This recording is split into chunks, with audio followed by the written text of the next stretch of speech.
I assume that you are here because you just typed in how to start a small business at home. One thing you can do is to turn to the internet. There are so many ways of starting an internet-based business, and of course at home.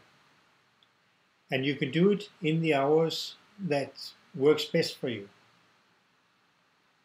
So what you need to do, you need to find a company that you can team up with, that has a product or a service that you believe in. You need to make sure that the company is at least 5 to 10 years old, because that's a sort of an insurance for that it will be there for the next many years. Then you need to find out how to market it.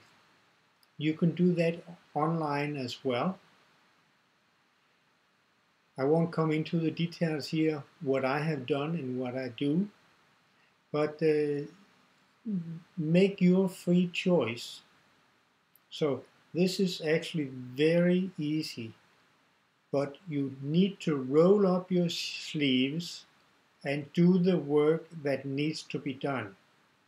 You need to take massive action in order to make it work so the money is rolling in to your account.